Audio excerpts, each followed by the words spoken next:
Alright guys, so I want to go through a quick tutorial on how to set up a Smith machine shoulder press and get the most activation out of your shoulders. So, first of all, you want a bench that's in an upright position, and you want to make sure, seat wide, shoulders are pressed against the pad and hands are just wider than shoulder width.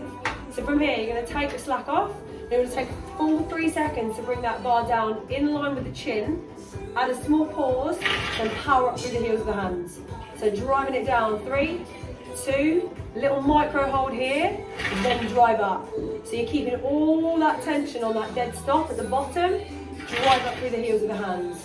Something to watch out for, just check that the wrist doesn't break and come backwards.